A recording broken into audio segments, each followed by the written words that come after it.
the phonograph. People's place to be. This dope on plastic. Party people in the place to be. Want a fresh style? Let me show you. People's place to be. This is dope on plastic. Party people in the place to be. Want a fresh style? Let me show you.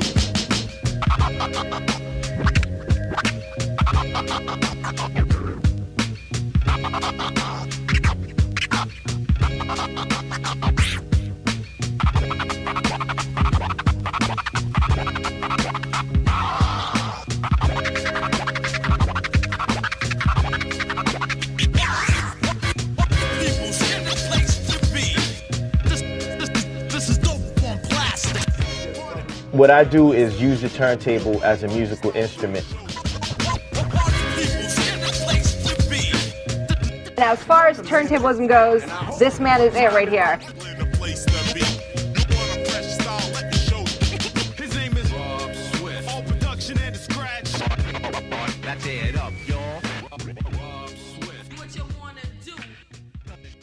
To go from battling for t-shirts to fucking performing with Jay-Z at the ESPN Awards and fucking opening up for MTV Icon, and then Rob dropping War Games, and like at the same time, like you gotta see the guy was like productive all the way. He dropped The Ableist, he dropped Sound Event, he's dropped War Games. Like, I guess the idea is like, don't skip a beat. If you have the opportunity, take that opportunity, and he's a dope ass DJ. You know, we all have an energy inside us, you know what I mean? And, you know, some people displace that onto sports. Other people displace it onto drawing. Some people displace it onto music, you know? And, you know, for me, DJing is a way to just, again, express myself and get this energy out of me in a positive way, opposed to, you know, doing crime or just sitting at a 9 to 5 in front of some desks pushing pencils, really not kind of just like not using my energy, you know what I'm saying? So I do it because I love being creative. I love taking something and turning it into something else, you know what I'm saying? You know, I want someone to see it and respond to it, and that's where the audience comes in. All right, at this time, I'd like you guys to give a big round of applause. The man who needs no introduction, DJ Rob Swift, is going to do a little demo for us, and then we're going to hear some words.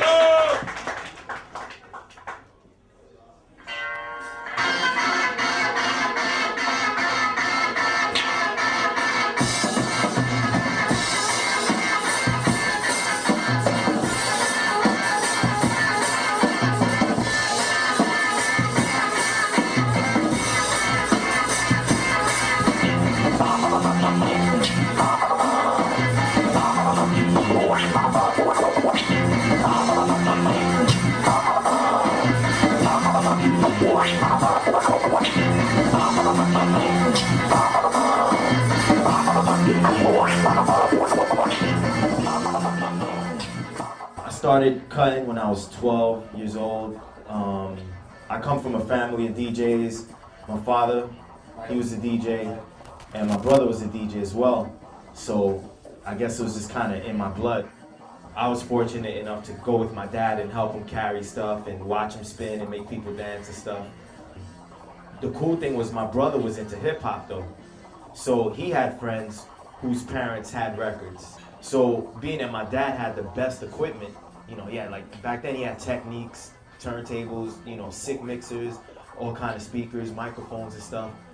My brother's friends weren't fortunate enough to have that in their houses. So my brother's friends would get their parents' records, bring them to our house, and they would use my dad's equipment.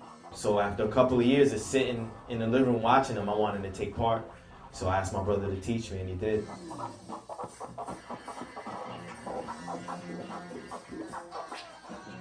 Rob and I have been friends. I knew Rob before he was really like Rob Swift, and he was just Rob Aguilar, and he was cutting on his father's turntables, and He'll tell you he used to put his father's turntables on 2 big speakers, and they used to be so far apart, but Rob would practice like this, like his arms would be wide out, and that's why I think he got so quick with his technique and so smooth in what he does.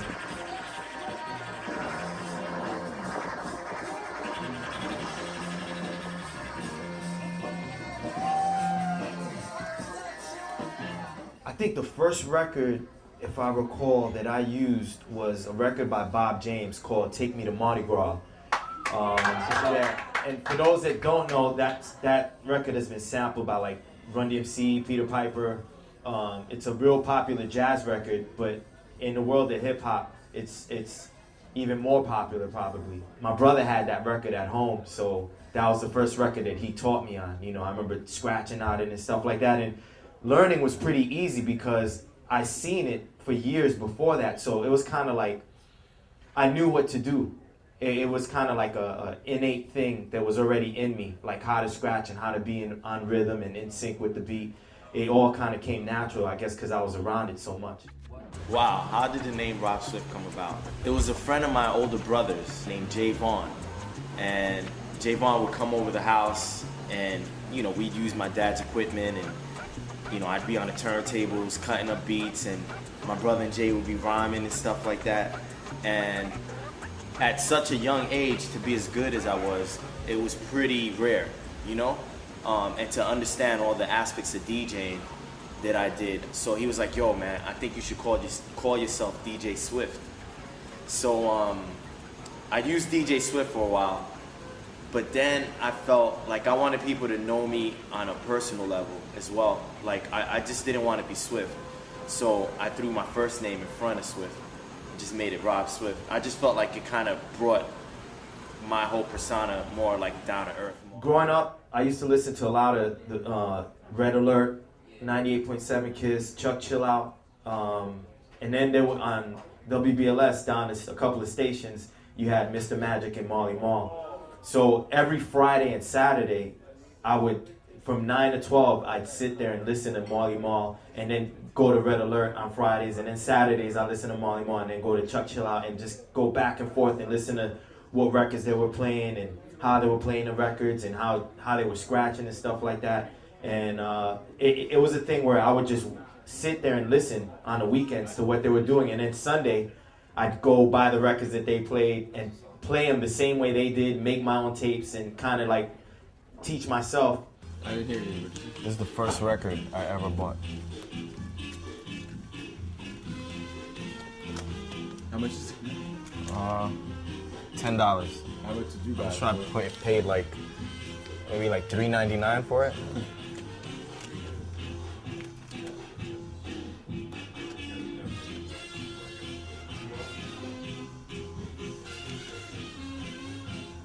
All right.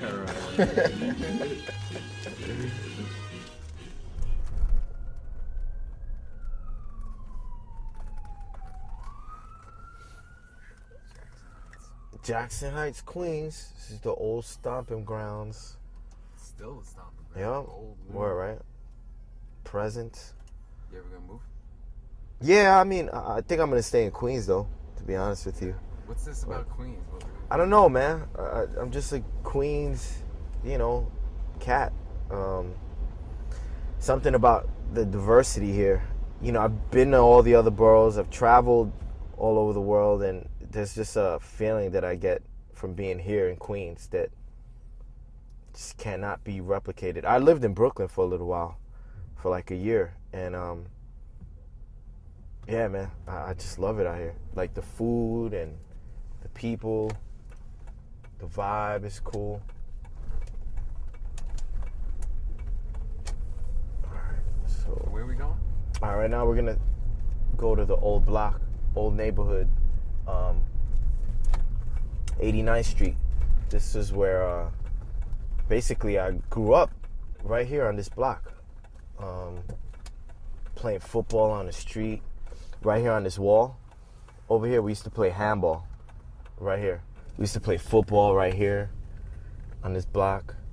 Park over here.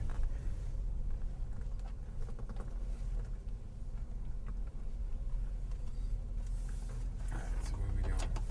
This place? Yeah, right here. This is the whole building. This is where you grew up? Yeah, this is where I grew up, right here. This building right here. This Cook's way different. At the time, I remember thinking I was probably, I'm not going to say probably, I used to think I was the best DJ in the neighborhood. Because all the DJs that I would meet, I felt like, damn, these guys aren't as good as me. So I remember thinking that until I met Dr. Butcher, like going to his house, he was light years ahead of me. I was there like physically seeing him like just tear up the turntables, doing routines that like I only saw DJs on videotapes, like DMC tapes and music seminar tapes do. He really, really showed me that I didn't know all there was to know the DJing. And that really, like watching him in his bedroom get busy made me understand that there was a lot more for me to learn. State your name and tell us what do you do. This nigga's in his face. I knock motherfuckers out. He said, my name is what? Andrew Venables. And I work. And I work in a law firm. State your DJ name and what do you do? Disaster Dr. Butcher. And I chill.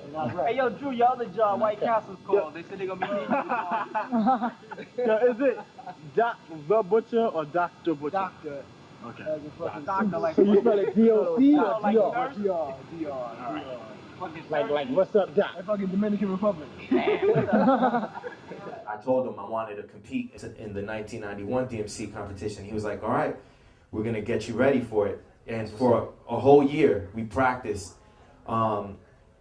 every day, Monday through Friday. I was going to his house after work. And I think he saw the seriousness in me and really respected where my heart was. And he basically took me under his wing and taught me all he knew about DJing. And not just the physical part of it, like scratching and backspinning and tricks and stuff, but he taught me, he brought like a spirituality to the whole thing. Like he would give me like daily affirmations to read. He taught me it's okay to be inspired by someone and want to learn what someone can do, but you want to also go beyond what that person knows. And it was funny because I felt like me and Drew were like these, it's like we were overlooked. Like no one was really paying attention to us at the preliminary battle. In walks in Steve D and the rest of the X-Men. But I think that me being an unknown DJ kind of worked in my favor because when I hit the stage and I did my routine, I remember I turned heads. My goal really was to come in second because I felt at the time that no one was going to beat Steve D. Inventor of the funk, Steve D. They called my name first. Third place, Rob Swift, come on stage, get your prizes. And I remember going on stage and being so mad that I took the prizes and threw them in the crowd and stuff. I was so pissed off.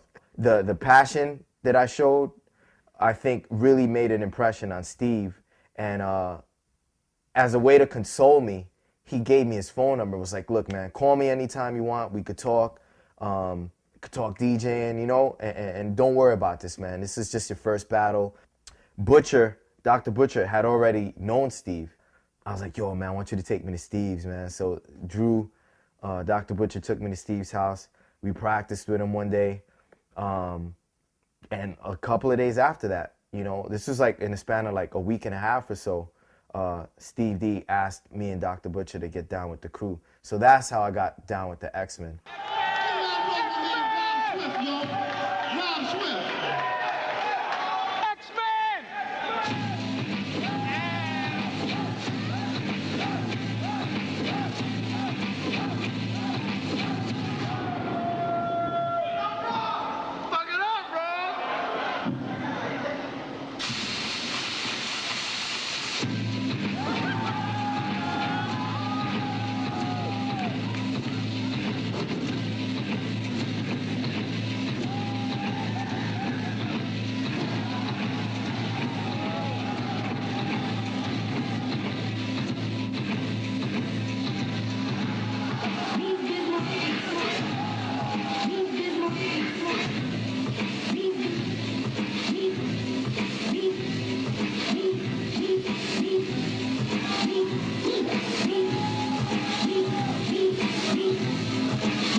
on him, but this motherfucker went beyond.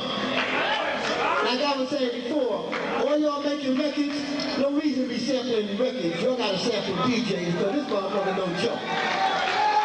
Yo, my man Ron Swift, where you at, baby? Where you at, Ron Swift? Ron Swift in the house. Come on up, baby. Nasty home cook hip hop. I watch girls check it. I make wanna jump butt naked like a doodle brown record. But now people know we're gonna have to stop when they hear my name. The fucking op.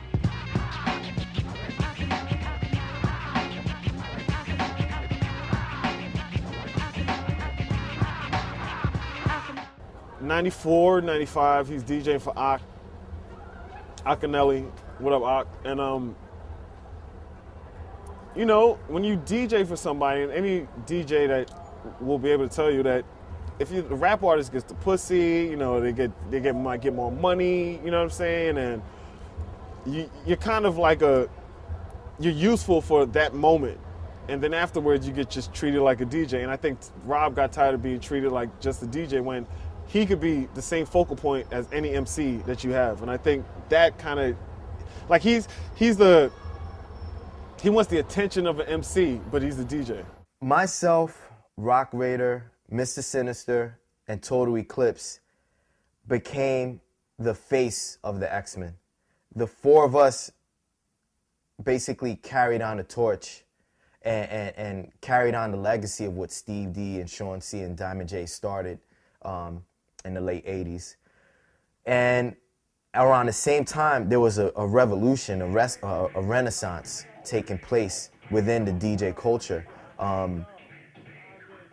You had the Scratch Pickles on the West Coast, the X-Men on the East Coast, you had the Beat Junkies in LA, and we all kind of created this renaissance that took place. So there was a boom that took place in DJing.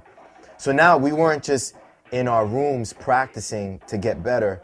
We were now on stage performing in front of jam-packed audiences, sold-out clubs. And this attention started to create opportunities for us to make albums. We actually ended up landing a recording contract with an independent label called Asphodel Records. Nigga, Rob messed up. You made a couple of mistakes. That's a first for Robbie. Damn, you know, I ain't scored nothing. He ain't scored no round. Damn, oh, man, that's bad.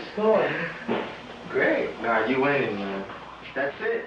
Up until then, we were only used to seeing each other like on the weekends, practicing like on a Friday night or a Saturday afternoon, coming up with routines, teaching each other stuff. But when it was time for us to record an album, we made a conscious decision to be more focused on our careers and spend more time around each other and really try to build something, really try to build an identity beyond us being battle DJs, build an identity in the world of music and make an impact. We all decided to stop DJing for our rap groups. I decided to stop DJing for Akinelli and focus 100% of my time into the Executioners. Rock Raider stopped DJing for Showbiz and AG. Mr. Sinister left Common.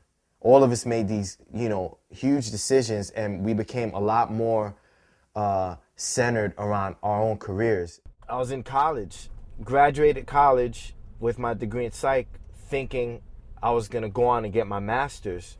But once I graduated, I was at a crossroads because I was at a point in my career as a DJ where a lot of people knew about me and I had achieved a lot already, all through school. And I knew somewhere in the back of my mind that here's my chance to either further my career as a DJ or leave it alone and completely focus on psychology. And it was a big risk because if I would have failed, who knows what would have happened? You know what I mean? I don't know if I would have been able to go on and pursue a career in psychology and be as successful as I am in my decision to pursue a career in DJing. I don't know if I'd be as happy as I am now. You know what I mean? I don't know. I'm pretty sure actually that I wouldn't have experienced what I've experienced as a DJ, being able to travel to places like Japan and Europe, Canada, you know, Jamaica, the Caribbean, everywhere. You know what I'm saying? So there was definite risk involved, but I'm, you know, gotta take risks in life. You know what I mean? I wanted to ask you, because a lot of people really know you guys as the X-Men. Why did you change your name from the X-Men to the Executioners? I know you're killing the competition, but other than that, why else? The reason we changed the name was because in '97 we signed a label deal with Asphodel Records, and our lawyers advised us that we should change the name because X-Men, or you know, the comic book, Stan Lee, to avoid any trouble, we just changed the name to Executioners.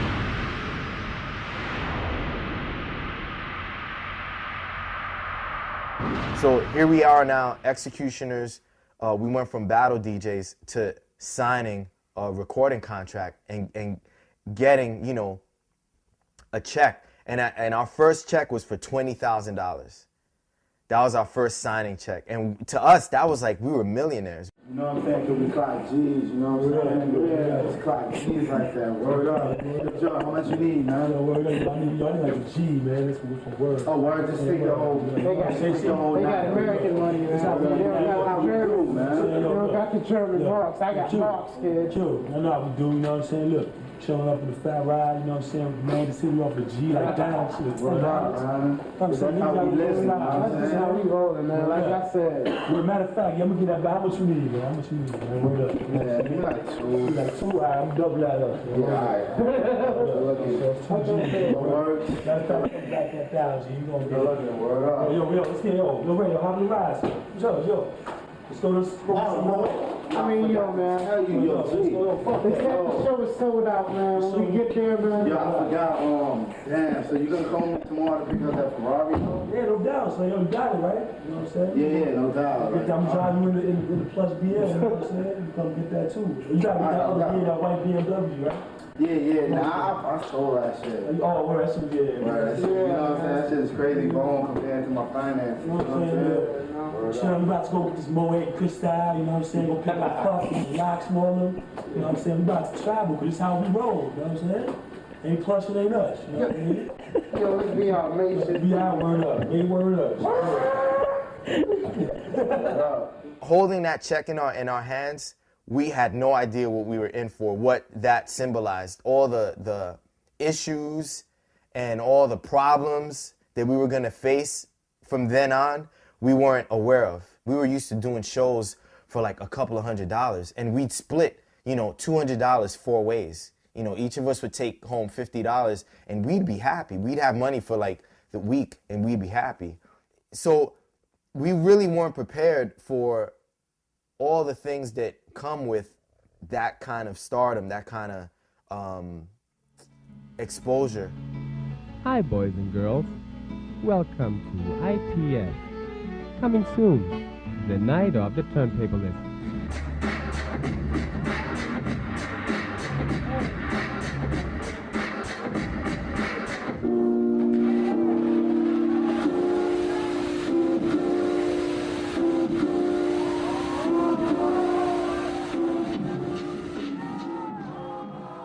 The X-Men, Scratch Pickles,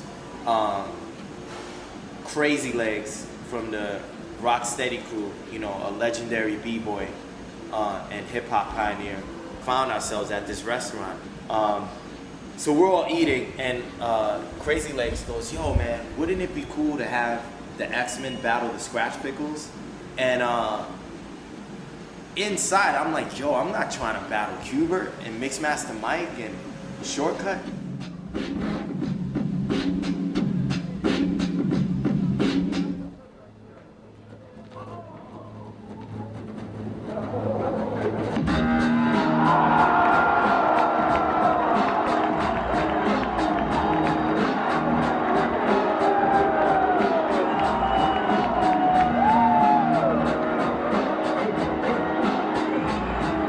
Take my advice. You better get the hell out of here before I lose my temper, or else You're gonna die here. Mind you, I'm like already like 4 years removed from battling. I had stopped battling in 1992.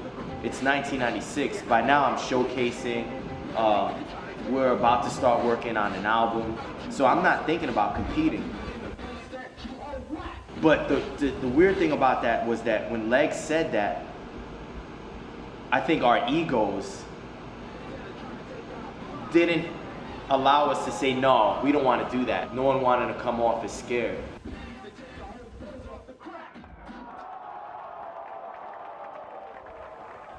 You know, at the time, we were the most respected DJs on the East Coast, and they were the most respected DJs on the West Coast. We were known for beat juggling, and they were known for scratching. And there was always this debate, which style was better. They pulled out all the stops, we pulled out all the stops.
When we got signed to Asphodel Records, I was the manager and the road manager of the group.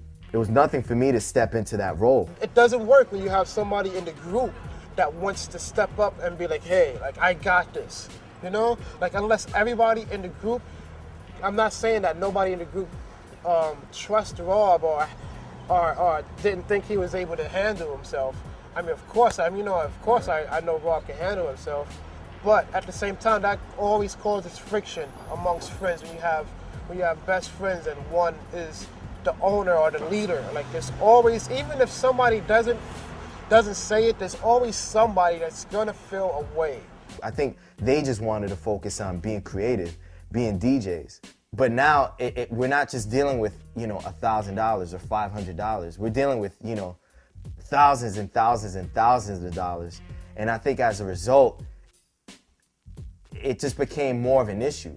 Once you take friends and all we wanted to do was battle / show everybody how fucking nice we were, just to sum it up, you know? Once you take that and you put these 4 friends into business situations, shit is gonna fuck up eventually. We didn't spend enough time really talking about things it's like I may come up with an idea, and for the sake of not arguing, I think a lot of times the guys would just agree with me, but inside they may have had their differences, or they may have had other suggestions as to how to go about handling issues like money. Things are always going to happen, you understand, whether you work them out in the long run or not. And in our case, I think it was just a lot of people, like, I think we were basically holding our tongues and really not saying nothing for a while because we didn't understand conflict, because we were friends. Let me go through. That's how it be, you know what I'm saying? What the hell is wrong with your passport? His passport is just worn out from mad traveling. Yeah, heard up. These niggas use the page. Just like a whole Bible. Yeah. Joey got scotch tape on his passport. Let's show him the rip. Watch for that box if it comes in. Joey, show us the rip. Oh, yeah, that box.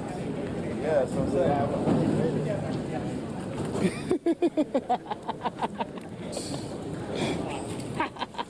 Let's compare. No. This is what your passport should look like. This is what your This is passport what Joey's look like. Shouldn't look like. So it really came to a head, and we were in Switzerland, and we had a show there. Rock Raider actually ended up going to Switzerland earlier, a couple of days earlier, and myself, Mr. Sinister, Total Eclipse, met him there. Being that Rock Raider got there before we did, he kind of established a relationship with the promoter there that was throwing the event. So when I got there, I remember approaching the promoter and being kind of annoyed at the fact that we hadn't gotten paid any per diem. We hadn't been fed the whole day. I remember Raider just kind of felt like I was being, it's like I was being kind of like too harsh. An argument pretty much just kind of arose from that whole incident. You know, me addressing this promoter in a way that kind of made Raider feel uncomfortable. And that argument spawned all these other things that were going on that I wasn't aware of. So I remember Raider and I like yelling at each other, you know, in the hotel lobby, in the elevator, in the hallway, walking to the hotel. And all of us were kind of like upset, but at the same time, I think shocked that we were arguing because we've never had an argument up until then. You know, the only conflict I knew was with Rob is, well, what should I use, second MCs or this record in the DMC routine? Like that was, you know small things like that, like DMC routines, and what are we gonna order, pizza or Chinese food while we practice? Like that's as big as you know, like that. That's the only kind of conflict we had, and you can't even call that conflict. But I think that as much of a manager as I was to the group, they still saw me as one of the members. It became a point where the DJs were like, okay, we're all fucking nice, and so it was never there was never no pecking order. It was always level. It's for good or for worse that Rob, you know, that people saw him as a leader. It was a positive, I think, because Rob has great articulation skills, so he can get his point across, and he can also get the group's point across sometimes when the group couldn't get the point across. But I think there was a little bit of envy because of that within the group, and I also think that might lead people to think that Rob was being cocky or too controlling. And I think, you know, when you have strong personalities and like all the executioners are leaders in some sort of way, because, you know, they're leaders in what they do, and it's hard. It's like you have a whole bunch of kings. You can only have one king, one queen, you know what I'm saying, one pawn, one bishop. So I think the idea of me managing the group and being a member of the group started to create a lot of tension and friction because I was making decisions about money and then also being creative. So it's like if they disagreed with me on something, how do you go after that to the turntables and be creative after you done had an argument about money or something like that? It's hard to do that. So it was a lot it was real difficult for me to get things across the way I felt them in my heart. Like, it was real difficult for me to get them across the way I would really, you know, it was just difficult for me to get my point across because it would come out with a lot of aggression, you know, behind it. Both sides aired out their feelings on the matter, but nothing was really solved. The one thing that we did decide to do was to get someone outside of the group to manage the executioners. And that's when we got Peter Kang, who's from Ill Tongue Management. Although we got a manager, I was still really involved in a lot of the behind the scenes things that were going on. I'm outspoken. You know, if I have an idea, or if I have a question or concern, I'm going to raise it. I'm not going to put it in someone else's hands. As much as it is the job of a manager to kind of speak for their artists, I also want the people that we're dealing with to hear me and feel where I'm coming from directly. I mean, when we had management, I don't think our management was able to step in and mediate little things, like be like, hey, look, well, the problem isn't between y'all, and, you know, just get people talking. It's like the management kind of, my opinion, the management kind of was like, all right, well, do you agree with me? This is what I want to get this DVD done. You agree with me, Rob? Okay, let's get it done. We don't need, you know, if such and such ain't feeling it, such and such ain't feeling it, I don't care. Me and you are on the same page. Let's go with it. Rather than the group getting together. It's like, I mean, there was just a better way we could have handled our business among each other and then come to the management with what we agreed with as a group. But, like, we've never done that.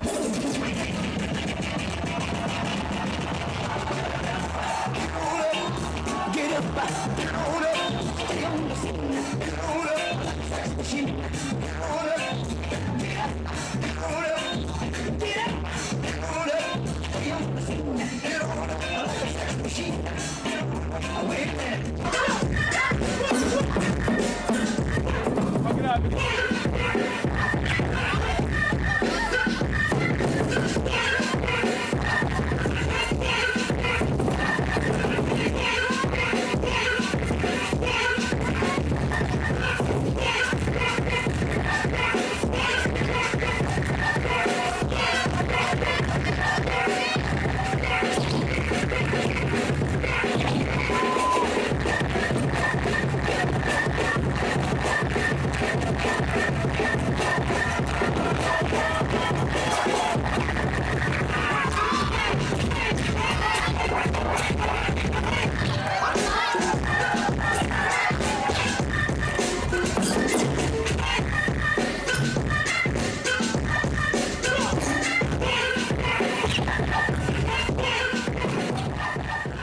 After Expressions, the group got such a huge buzz on the underground that we started to create interest on a major label scale. Rick Rubin saw us performing at the Roxy in LA. He was just blown away. You know, he never saw 4 DJs on 6 turntables rocking that way, coming together the way a band would. And I remember he came backstage and was like, you guys are awesome, you guys are incredible. I'd really like to sit down with you guys and talk about working with you in the future. Why don't you let me take you to breakfast tomorrow morning before you guys head out to the next city? And we're like, yo, Rick Rubin is talking about taking us to breakfast because he wants to sit us down and talk to us about working together in the future. He sat us down and basically told us that he wanted to sign us to a recording contract with Def America.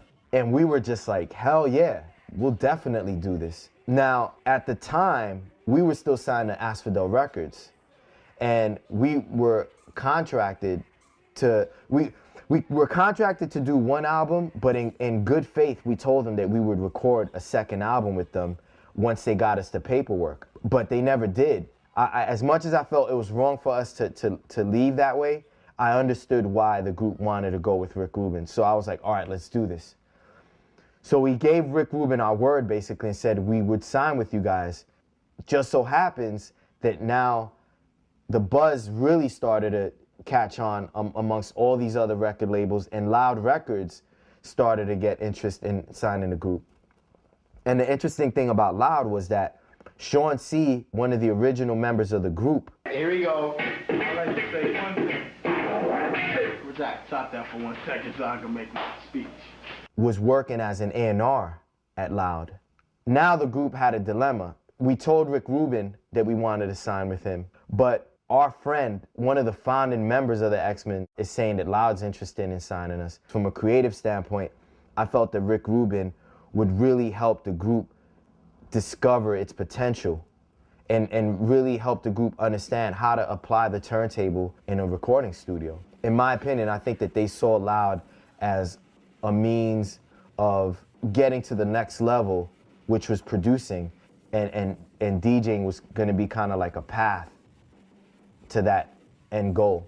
And I remember Rick Rubin actually came to my house and sat down on my futon and was like, yo, man, like I feel really fucked up about this, man, and what can I do to convince the guys that Deaf America is the right place for them? And I remember telling him, like, look, man, I think you should call everyone and talk to them and show them just how much you want to sign a group and just how much you believe in a group creatively. But the guys, the calls didn't matter. You know, he reached out to all of them, Raider, all of them, and they were just convinced that being on Loud was the better fit for us. That's when I realized, like, yo, where I want to go musically is different from where the rest of the group wants to go musically. And it's tough knowing that, seeing that something's about to happen that may not necessarily be good for the group, but kind of going along with it anyway. That it's hard, it's really tough and hard to be in that kind of situation, but I basically dealt with it because I thought at the time it was the best thing to do to avoid conflict.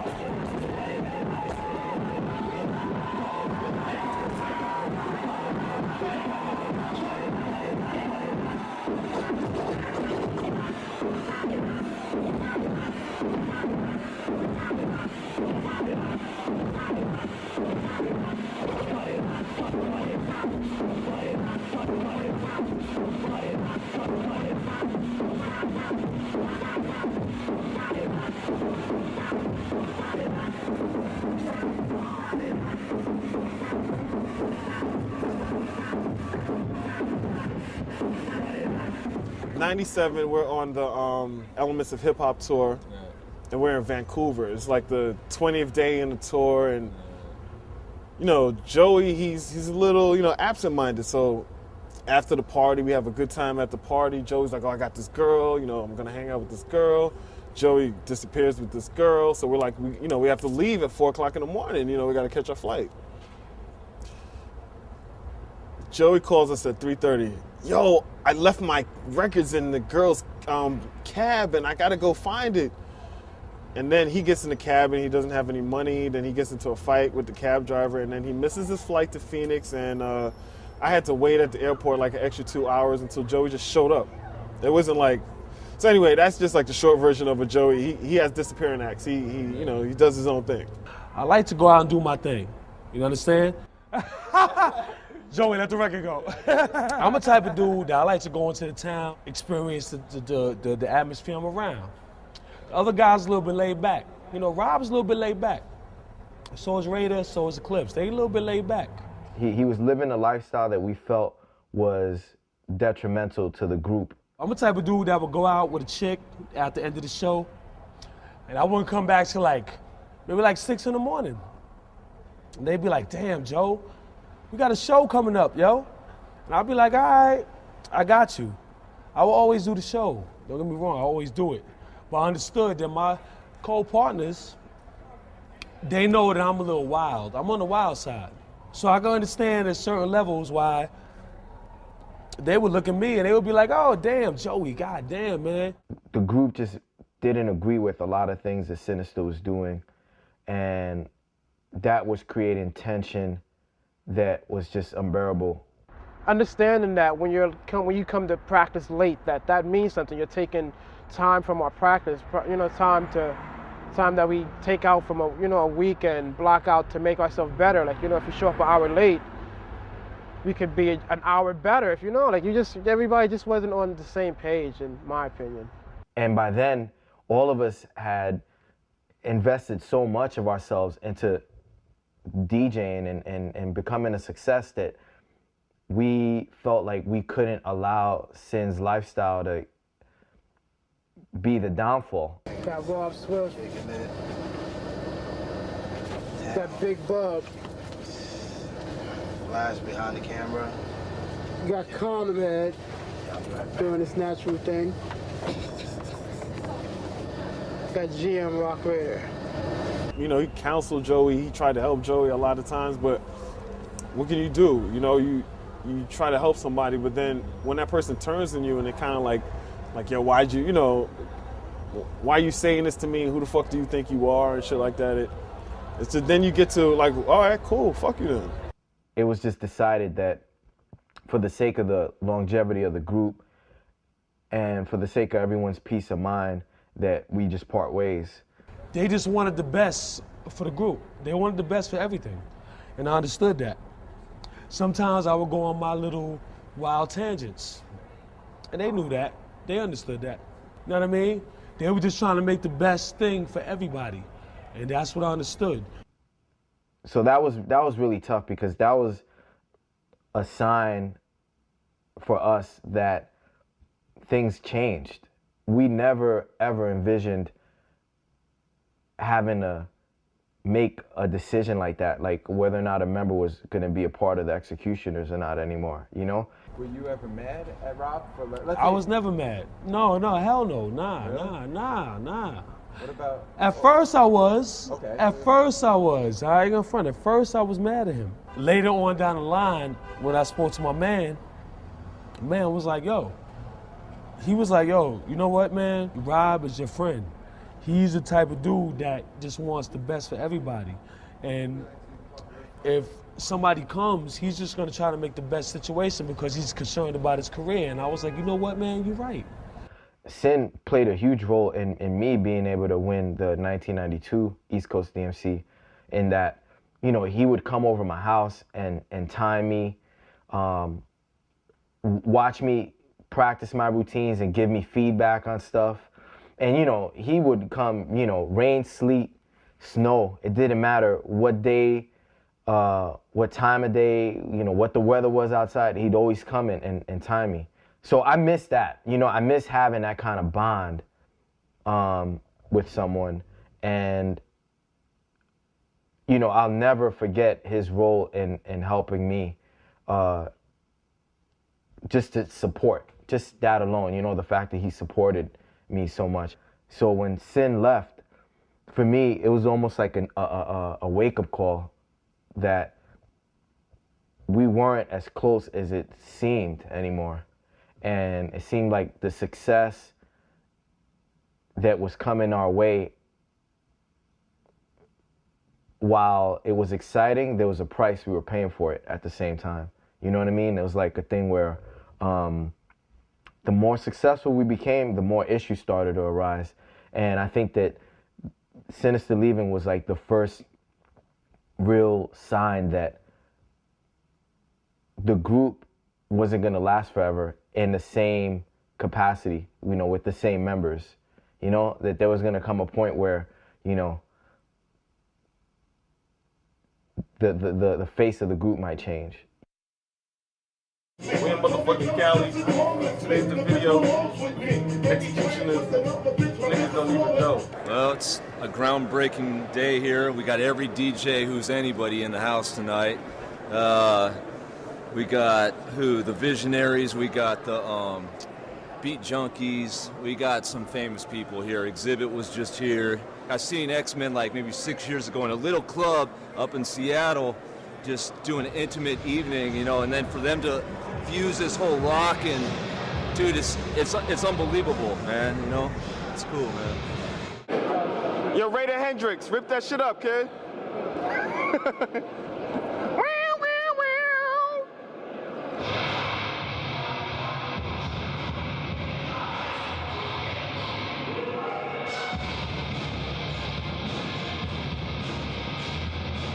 One of the things that I really like about today's video is that it just really bridges a lot of gaps and meshes different genres of people, music, you know, you got skateboarders next to rappers, next to DJs, next to rock artists. Exactly.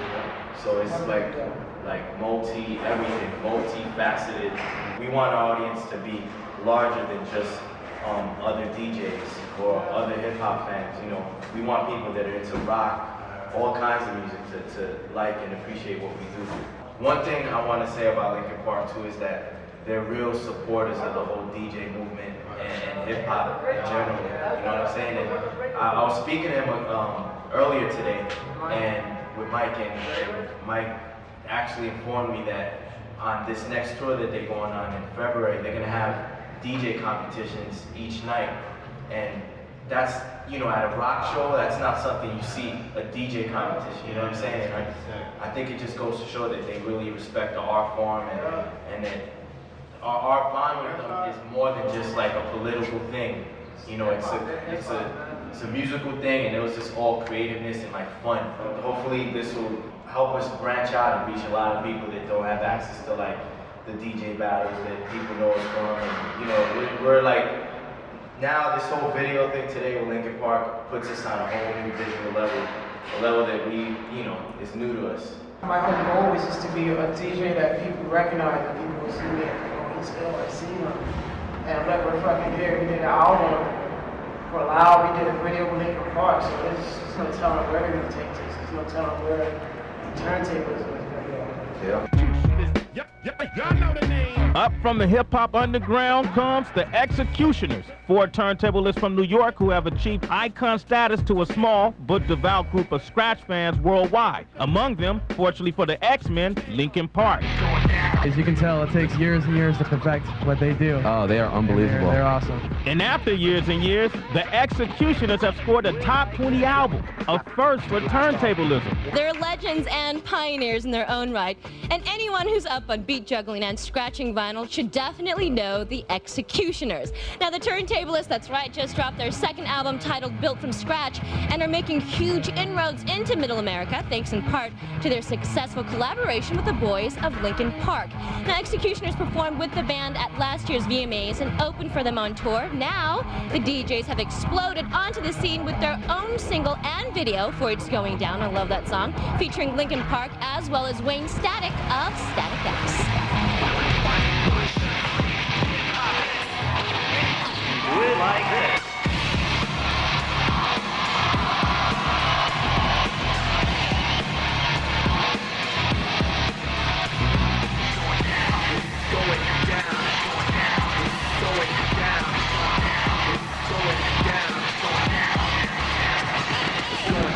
All right, the Executioners are killing it this week.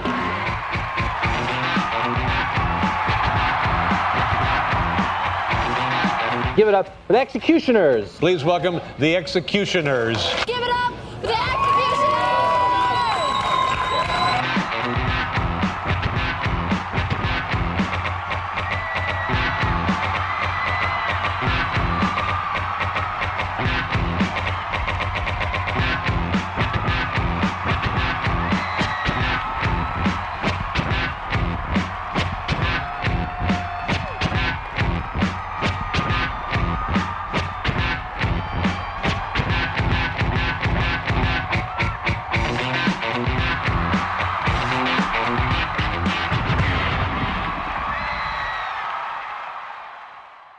We were so used to being in an environment that was more like underground, you know what I mean? More of like our peers, and here we're in front of an audience exposing what we do worldwide. Why was it that we made it that far, that we made it on a major label? Obviously, the big song on that album was It's Going Down, featuring Linkin Park.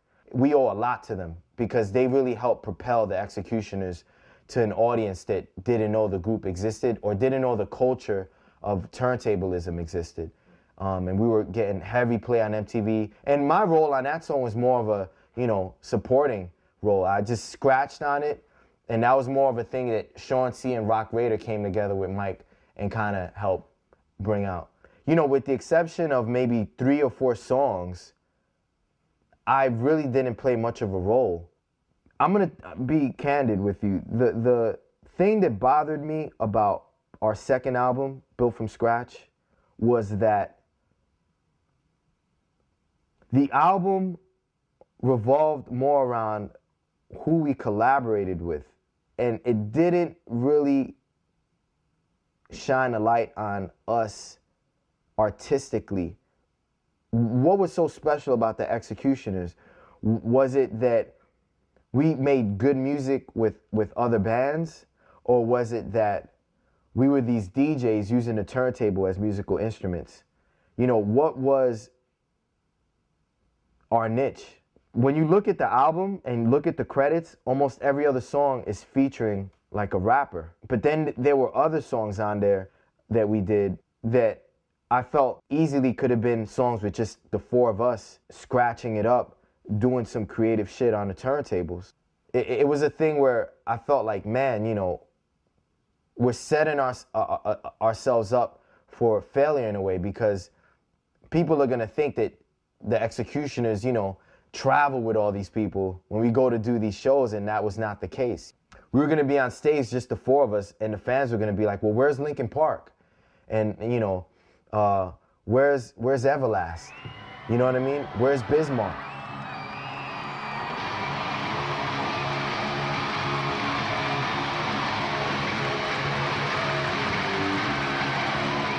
Please welcome the Executioners with Exhibit and Static X. Yeah!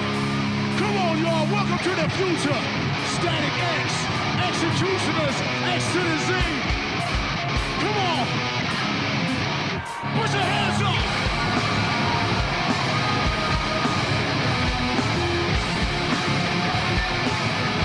Come on, y'all. It's going down.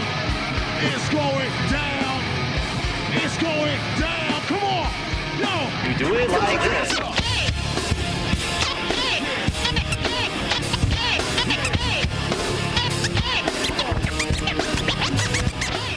You know, we'd show up to places and be like, yo, is Mike Shinoda here?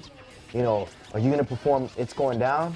And after like hearing that 1,000 times, we tried to figure out ways to perform It's Going Down without Mike Shinoda, and that didn't work. And it never worked. It was never, you know, the full impact of what the original track sounded like. The success of that song ended up kind of typecasting the group. By the time we started recording Revolutions on Columbia Records, their whole thing was, well, you had this success with Linkin Park, we need another song like this. Once I realized that the group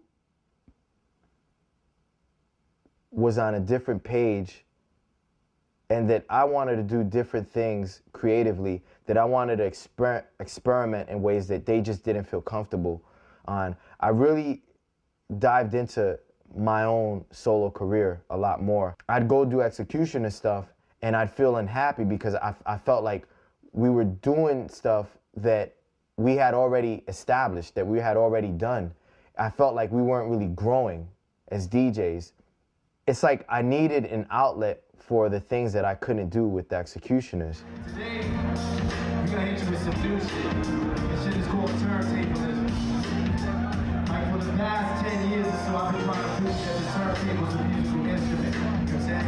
And I thought what better way to explain that than to actually have a live band playing in the background. We'll give you a little taste.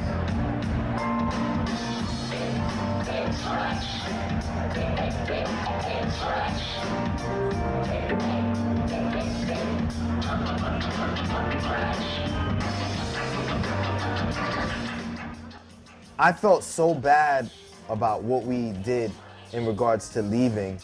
I remember going up to Asphodel and sitting down with them and telling them, look, man, you know, I feel bad about this. Why don't you let me record an album with you guys just to mend things, you know? So when I asked them, they were like, let's do it.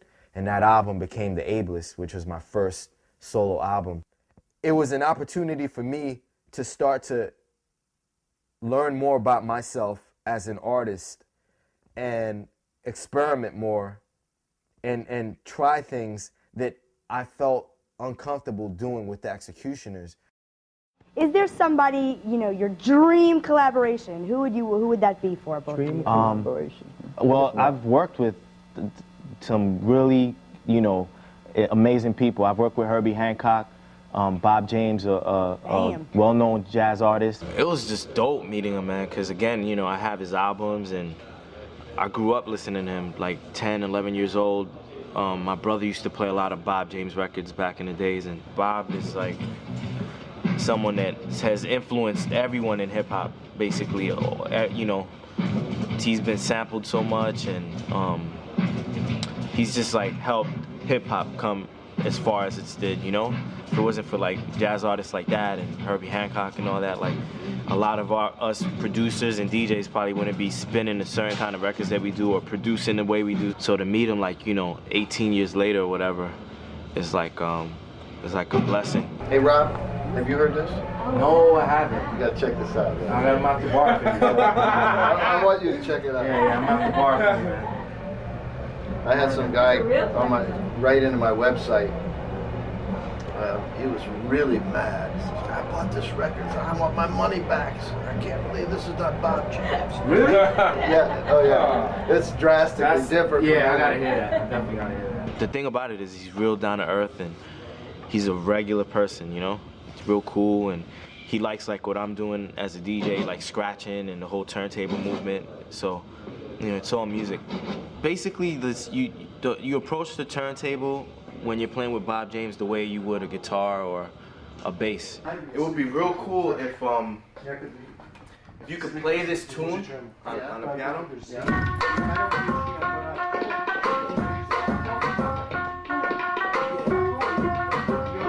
For like 4 bars, and then I throw in mine. Yeah, okay. And then you'll be playing over it, and then when I start to do my solo, you could just pull back. And so one thing I learned with jazz is that unlike hip hop, when you watch like a rap group perform or like a bunch of DJs, usually it's like set routines that you're watching. But when you're dealing with like a jazz artist, it's wide open. Just try to feel the energy in the room with the people and with the other musicians. You just go and just take it wherever it takes you. So it's less constricting. Well, we rehearsed basically like one day for a couple of hours and just decided to just try to wing it and just have fun. That would be crazy, Bob, if you do that. The crowd will go nuts. Right? Use some tricks. Just no. Now, who's gonna go? Havoc is in there? Yeah. You know Prodigy, if I got the right one. He's the nephew. Mike Johnson's nephew. Huh? Who? Prodigy, that guy from Mobb Deep. Yeah, you know Bud. Johnson Sax. Yeah. That's his nephew. No kidding. So this will be your time to solo and...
Anyone that's fucking working with Bob James, forget about it. That's top, you know, just on a musical level, that's top shelf right there, man. You don't even need nothing else no more. It's like Bob fucking James. Not sampling Bob James, you're working with fucking Bob James.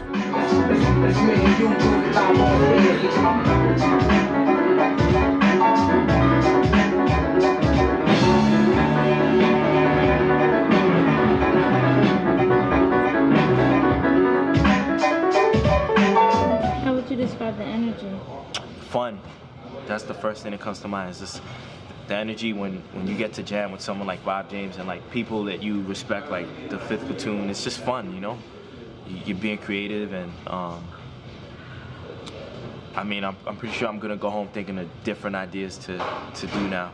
When I was with the Executioners, everything that I did was for the group, and although I had an outlet for a lot of my solo stuff, you start to kind of lose a part of yourself, and you kind of fuse part of who you are with the group identity.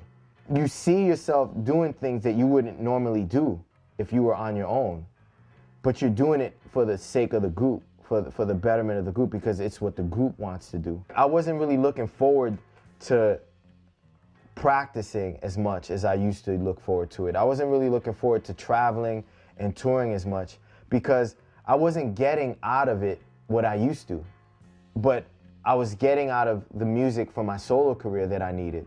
So I felt like, wow, like I'm being a lot more challenged and productive, and I'm growing more with all these solo ventures that I'm taking part in. But with the execution, it's just kind of becoming like the same old thing. In order to be creative, you have to have a certain kind of freedom. And I just felt that I didn't have it. Like I felt that I felt almost scared to bring up ideas. I felt like apprehensive about suggesting things and bringing thoughts to the table because I felt, how is it going to come off? And once you start putting those kind of limits on yourself, then you're not going to really grow creatively. Say what you mean what you feel, you know? Like, don't hold that shit in, man, because shit builds up. Revolutions came out in June of 2004, and our record label really wasn't doing a good job of promoting the album. Like, they just didn't know what to do with us, basically. So the group was like in a rut, and all of us were kind of like depressed and upset and mad. So I came up with this idea of putting out a DVD that featured us on tour. And I felt that that would be something for us to focus on that would take us away from the stress that we were experiencing on Columbia Records. I remember bringing up the idea and being so excited about it and so energetic, and just having everything outlined in my head about what I wanted to do, what I felt the DVD could contain. As I was talking, it seemed that Raider interpreted a lot of my ideas as me having my mind already made up. So, you know, misinterpretation of what my intentions were led to another argument. And I think it's unfortunate that a lot of that stuff always ended up being me and Raider, the ones that kind of disagree and argue about stuff. That kind of bothered me because me and Raider at the time were, you know, the oldest members of the Executioners. Like, we were in the group the longest from the days of the X-Men. It's just, I don't know, man. It's like we couldn't find that comfort zone with working with each other. We were like brothers at one point, inseparable. You know, we went everywhere together. If someone challenged him in a battle, I wanted that person to battle me first. You know what I mean? And I hated that person for challenging Raider. You know, and you know, it could have been the nicest guy, but anyone that like disrespected him or came at him in a negative way, I got offended. And that's how close we were. Before anything, we were friends. We were friends first with a love for what we were doing. He and I had a connection to each other that wasn't there with Eclipse and wasn't there with Sinister, for example. Above and beyond all this, man, we came in this shit as friends, man, and as soon as fucking, I'm not gonna say money, but as soon as the business got involved, business, man, fucking corporate shit always fucks up fucking relationships, man. It's fucking, you just gotta, unless you have proper management to step in and mediate the situations, then it won't happen. Maybe it won't happen, but yeah, we're an example of that. And we went from being so close and so on the same page to having conflict about ideas and having conflict about the very thing that made us happy, which was being creative. Now, creativity was leading to arguments. So it just came to a point where I wasn't happy, and I was like, all right, man, I've had it. I'm gonna leave the group because I feel that that's the only thing that I could resort to doing that's gonna save me from not wanting to just be in any kind of relationship with you guys. You know what I mean? It came to a point where I felt like it was a necessary evil. You know, like I needed to do it in order to not hurt the personal relationship that I had with the fellas. So, you know, I ended up leaving in September of 2004. Yo, I don't wanna ill, I just wanna chill. My man Rob Swift got crazy skill. Straight up. Chicken ball, chicken ball, yeah, chicken ball, yeah, come on, yeah. I was listening to the radio. My man Focus Flex played this today. Go like this. We fight every night. Now that's not kosher. I reminisce with bliss of when we was closer and wake up to be greeted by an argument again. Yo, you act like a 10, so immature. Trying to concentrate on a cure and keep looking at the front door. We ain't thinking if I want to evacuate, you probably be straighter than straight. And wouldn't have so much hate, cause you don't know the pain I feel when I see you smiling. And when I roll up, you start waggling. So I feel like everything's hunky-dory. But it's a whole different story. You don't like the fact that I'm me. I don't put on a show when it comes time for you to have company. And your friends don't understand your choice of man. This be probably why my speech from a garbage can. But regardless, you shouldn't have to be so raw. I'm looking at the front door. Chicken boom, boom, boom. Come on, chicken boom, boom, boom. Come on, chicken boom, boom, boom. Come on, chicken boom, boom, boom. Yeah, chicken boom, boom, boom. Come on, chicken boom, boom, boom. Yeah. And when you're with your friends, I glide to the side until the spotlight is mine. And never sabotage you with time. But when you're not around, the fights commence. I'm the one you're against, and it doesn't make sense. Cause I'm the one that you claim to love for life. But all I get is red-handed strike. And I can play some old stuck-up rapper role. And get fouled every time you lose control. But that's not my order of operations. So I surrender no more for lots of patience. Cause that's all a fella can have with a girl that's shooting up his world like yeah. And I don't think that I can take it anymore. Check it out, y'all. The front door. Yeah, Rob Swift, where you at, kid? Yeah, Rob Swift, y'all. Rob Swift, y'all. Yeah, Rob Swift, y'all. Rob Swift, he's busy. Rob Swift, y'all. Looking at the front door. Rob Swift, yeah, straight up. My man Paul's looking at the front door.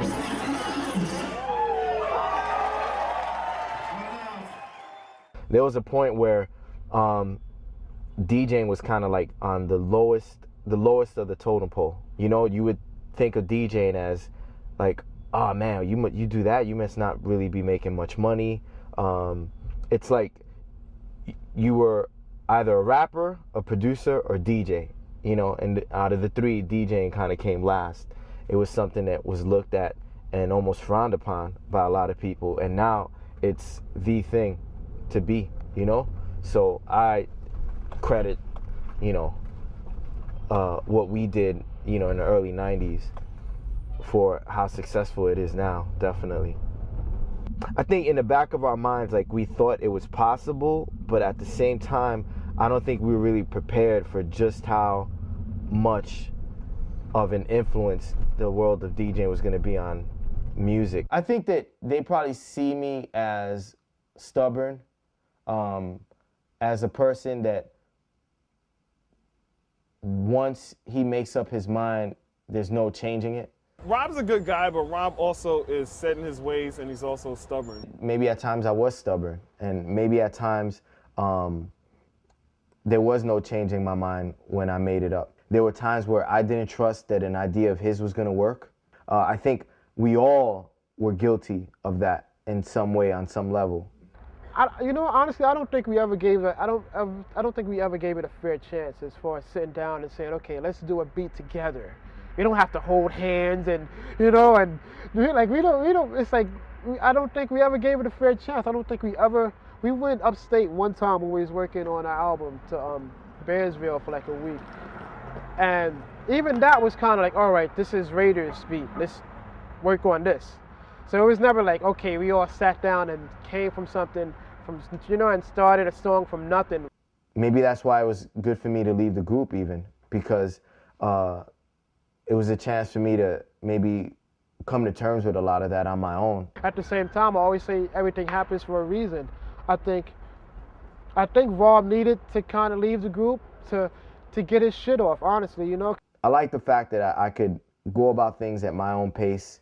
And I'm really enjoying the freedom I have. I like where I'm at right now as a solo artist. It's like I just get to do whatever I want. If I wasn't a DJ, I'd be working in the psychology field, I'm pretty sure. So I went to college and studied psychology, got my bachelor's in psychology, loved the field. And I think, you know, even now, even though I'm a DJ, I still apply a lot of what I learned to the turntables and the dealing with people and stuff like that. So I'd definitely be a therapist. I always wanted to be a football player, though. That was something that I wanted to do from early on, but never did that. So.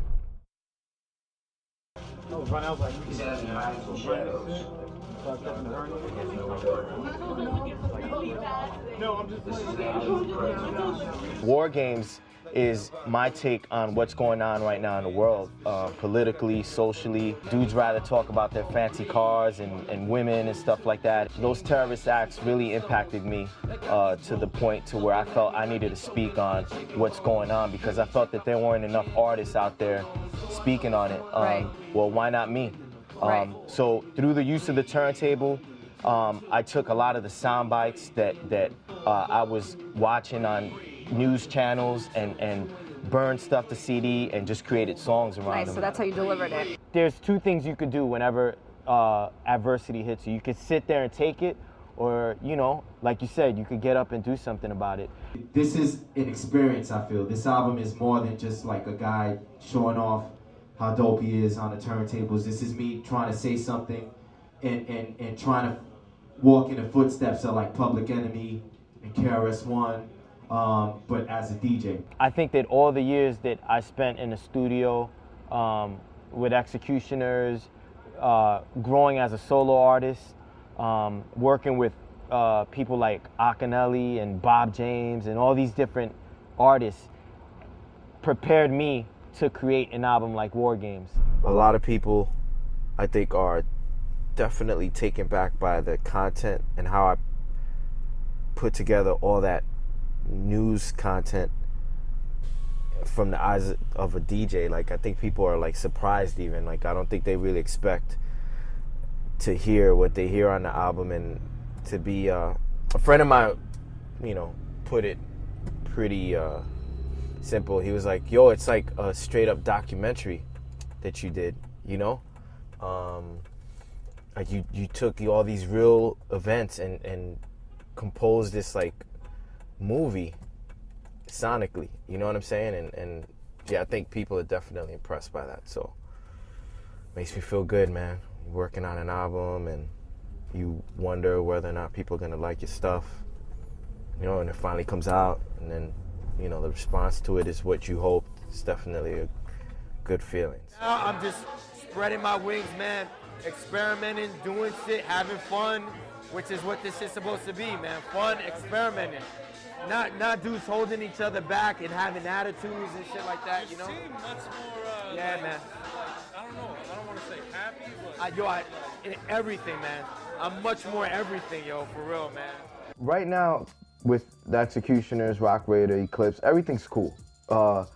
After, you know, a year and a half or so of being away from that, I think that we've all come to a point where we realize that regardless of what the differences were that existed amongst all of us, that we had to really try to put aside all that for the sake of the friendship, you know, because no matter what, we started off as brothers, you know, enjoying what we did, learning from each other, inspiring each other, and I wouldn't have made it as far as I did if it wasn't for Raider and Eclipse. Like, I just wish I could go back in time and just erase that whole thing, because when I look at it, I mean, we both said that I've done things that were wrong, you know, I admit that, you know, and I'm sure Rob's admit that he's done things that are wrong, you know, so I just wish I could go back in time and erase that, because when you look at the overall big picture, when you just look at everything, me and Rob had the same intentions and the same intensity to get what we wanted, but we just had two different views. Not two different views, but we were going at it two different ways, like, you know? Yeah, different styles, I guess. Different styles, exactly.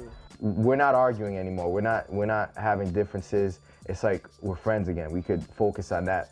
So it's been cool. You know, I had the chance to look at my wrongs. I'm sure Rob had a chance to look at, you know, what he felt was wrong or whatever. So it's like we can't, like, just, you gotta kind of step back from the situation to understand and see what your role in it was, whether it's positive or negative. You have to step back and be like, damn, that was fucked up, or maybe I shouldn't have said that to Rob, or maybe I shouldn't have did this, or damn, if Rob would have just came to me like this, maybe this wouldn't have happened. You understand? So with that in mind, I know how to deal with Rob. I know how to, you know, I know if he gives me something, or if we're going to do a song together and I give him a beat CD, maybe that beat CD, maybe there's not something on there that he wants to do at that time. You got to understand that. You know, like it's something that we're both doing. We both have to agree. If he doesn't agree, that's his opinion. You got to fucking let that slide off your shoulder, like whatever. That's not, you know, like at the end of the day, both our goals is to make a hot song and fucking put our stamp on this shit that we're doing. Making music never really was the issue. I think the issue was always, how do we come together? How do we bring the differences in opinions that we have to the table and respect everything? You know what I mean? Respect everyone's opinions and not feel that one opinion is better than the other. I'm stubborn as shit. You understand? Like I don't want to hear anything that I've done wrong, period, from anybody. Throughout all the arguments, throughout all the disagreements, I figured out a way to put a lot of my animosity about things that happened aside, and they did the same. They managed to come to terms with a lot of their issues and a lot of their emotions about things that I may have done or said, and now we could all just talk and be friends. One thing that stuck in my head, he's like, yo, Ray, like not for nothing, man, but we're doing what we always wanted to do. You know, we're making money, you're living comfortably, we're famous or whatever the hell you want to say. And he's like, there's nothing to be mad about. Like, what are you mad about? And that shit always stuck. I never told Rob that, but that always stuck. That's like, that's right. Like, I don't, you know, like coming from what I came from, I have nothing to be mad. You know, I could do what I want, come and go, buy what I want. It's like, I'm all right. And I'm acting like somebody who's still in the struggle, you know? Like I'm acting like I still got the same finances or I still got the same problems as I did when I was living in Harlem. You know, it's different now. The older you get, you just learn how to put things in perspective a lot better than you do when you're young, you know? And we realized that at the end of the day, we all meant well. Doing the art is definitely what it's all about, and it's the payoff, and, you know, it makes up for whatever, you know, negative or frustration you may experience. Being on stage, hearing a crowd roar for a routine that you spent hours and hours developing, or having someone approach you with a CD of yours, asking you to sign it, the payoff, that's the payoff right there, man. It makes it all worth it, definitely. It's definitely really cool, man, to kind of go back and put all the time that has passed in perspective, you know? How, like, looking at pictures of me in my living room DJing, knowing that in my mind at the time I was thinking how I wanted to get to this point that I'm at now. I've accomplished a lot of what I set out to do.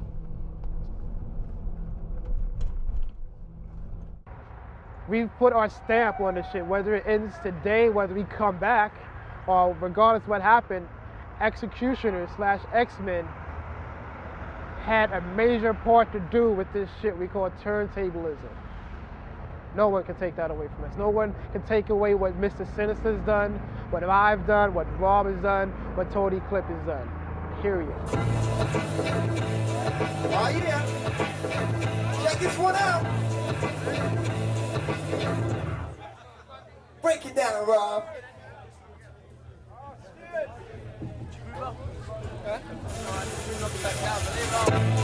Oh yes.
Rob Swift.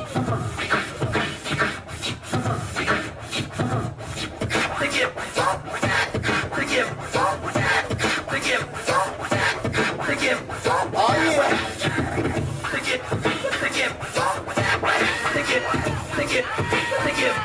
Rob Swift.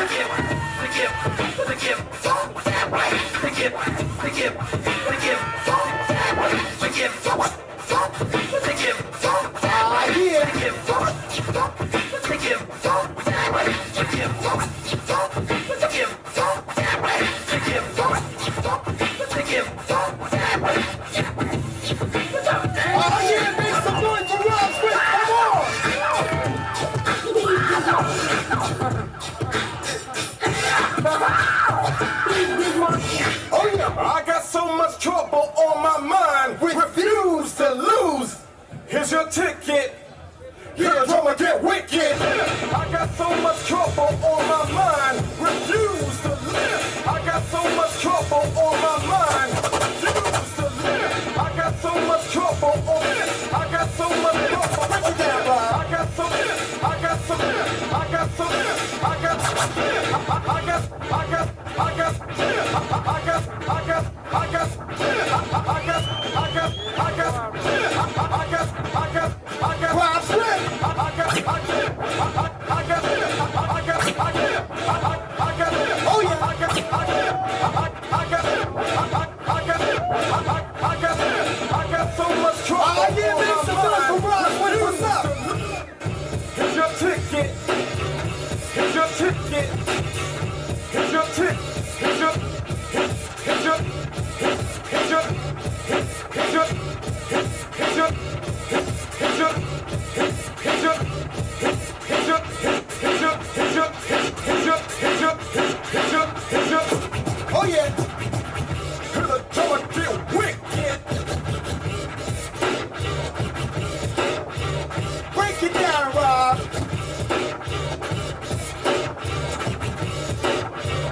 Hear the drummer get wicked.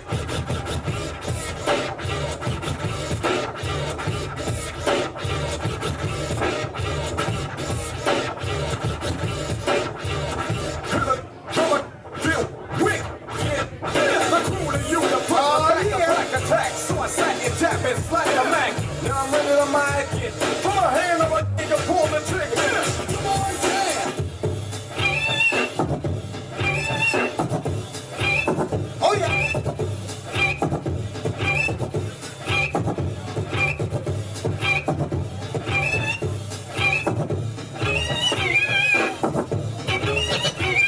Oh yeah.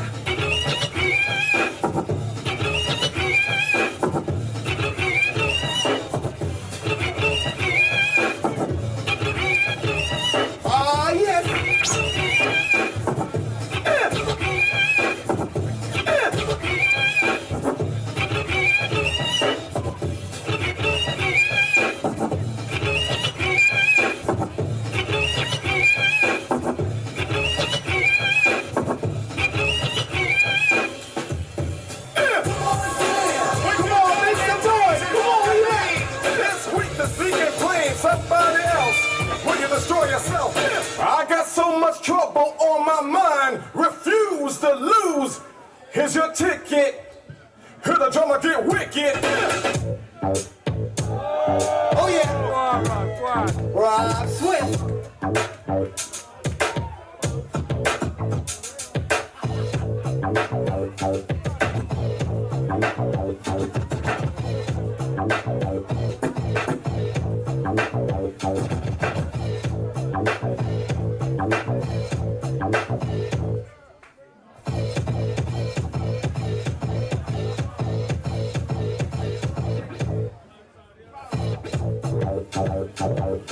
Oh yeah.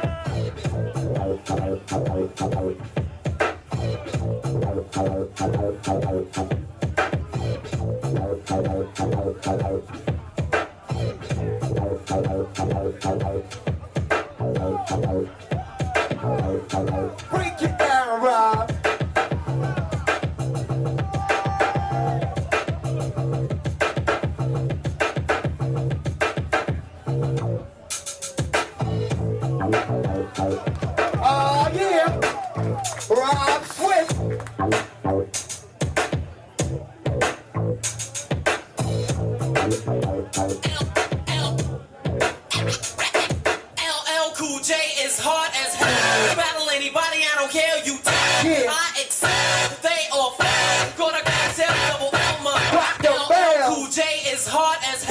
Battle anybody, I don't care, you tell. I excel, they all fail. Gonna.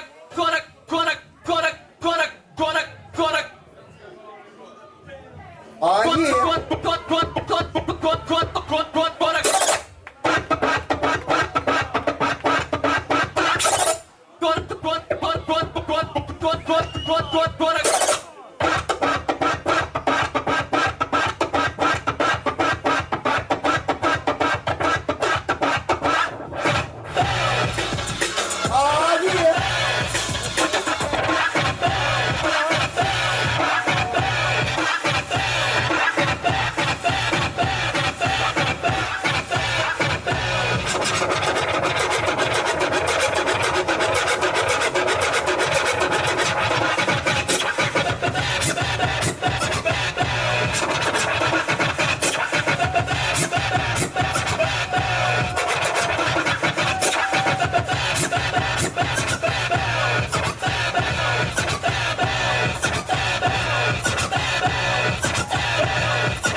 And then go to Red Alert on Fridays, and then Saturdays I listen to Molly Moore, and then go to Chuck Chill Out and just go back and forth and listen to what records they were playing and how they were playing the records and how they were scratching and stuff like that.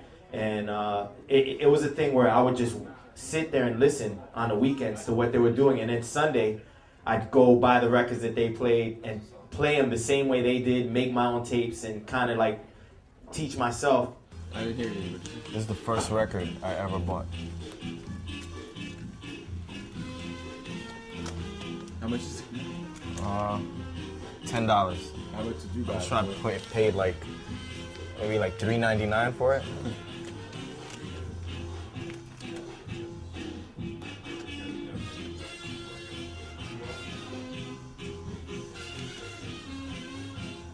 All right.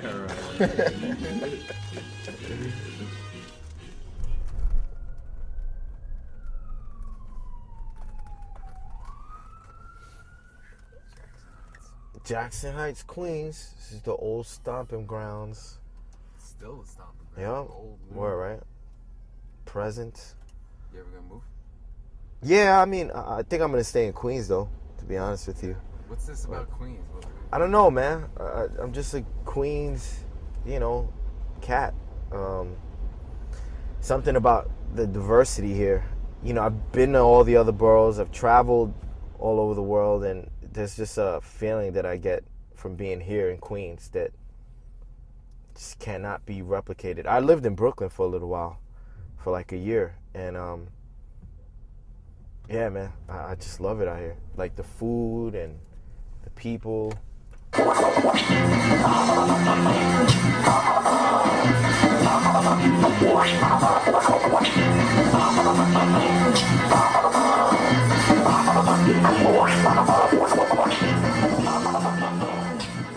started cutting when I was 12 years old. I come from a family of DJs. My father, he was a DJ, and my brother was a DJ as well. So I guess it was just kind of in my blood. I was fortunate enough to go with my dad and help him carry stuff and watch him spin and make people dance and stuff. The cool thing was my brother was into hip hop though. So he had friends whose parents had records. So being that my dad had the best equipment, you know, yeah, like back then he had Techniques, turntables, you know, sick mixers, all kind of speakers, microphones and stuff. My brother's friends weren't fortunate enough to have that in their houses. So my brother's friends would get their parents' records, bring them to our house, and they would use my dad's equipment. So after a couple of years of sitting in the living room watching them, I wanted to take part. So I asked my brother to teach me, and he did.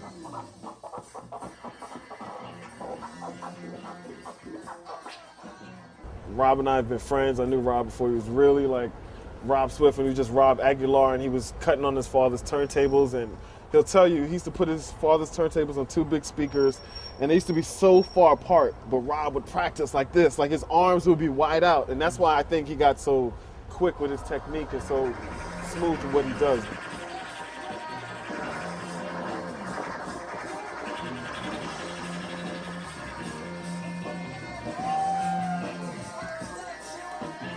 I think the first record, if I recall, that I used was a record by Bob James called Take Me to Mardi Gras. And for those that don't know, that record has been sampled by like Run DMC, Peter Piper. It's a real popular jazz record, but in the world of hip hop, it's even more popular probably. My brother had that record at home, so that was the first record that he taught me on. You know, I remember scratching on it and stuff like that, and learning was pretty easy because I seen it for years before that, so it was kind of like I knew what to do. It was kind of like a innate thing that was already in me, like how to scratch and how to be on rhythm and in sync with the beat. It all kind of came natural, I guess, because I was around it so much.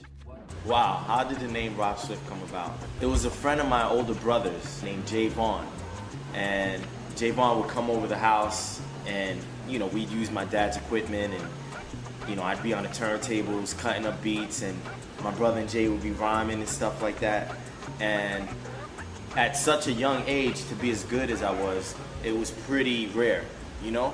And to understand all the aspects of DJing that I did. So he was like, yo, man, I think you should call yourself DJ Swift.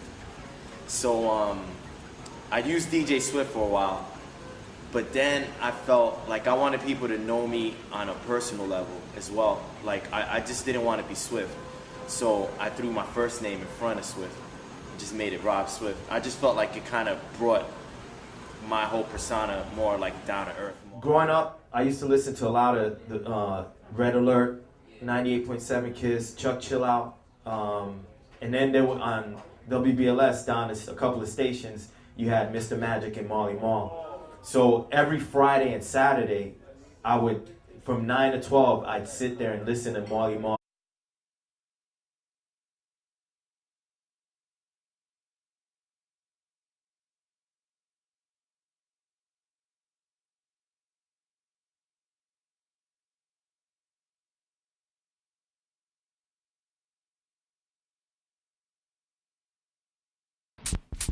Start up the phonograph.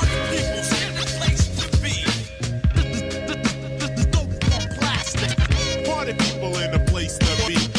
On a fresh style, let me show you. People's in the place to be. This is dope on plastic. Party people in the place to be. On a fresh style, let me show you.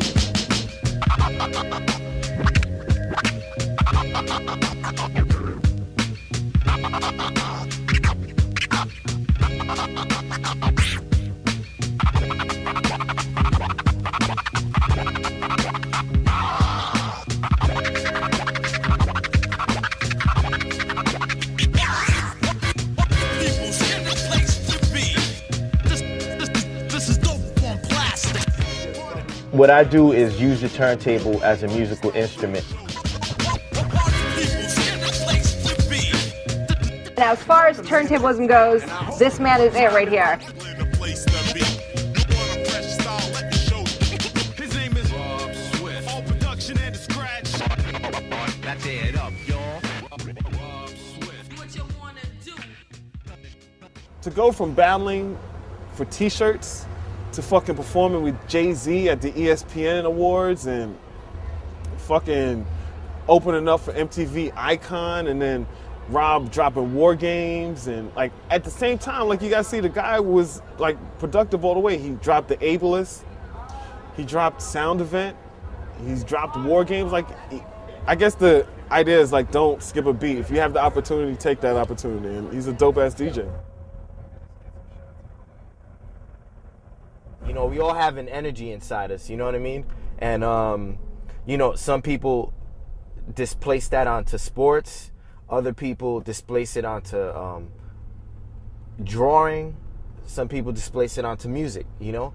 And, you know, for me, DJing is a way to just, again, express myself and get this energy out of me in a positive way, opposed to, you know, doing crime or just sitting at a 9-to-5 in front of some desks pushing pencils, really not kind of just like not using my energy. You know what I'm saying? So I do it because I love being creative. I love taking something and turning it into something else. You know what I'm saying? You know, I want someone to see it and respond to it, and that's where the audience comes in. All right, at this time, I'd like you guys to give a big round of applause. The man who needs no introduction, DJ Rob Swift, is going to do a little demo for us, and then we're going to hear some words.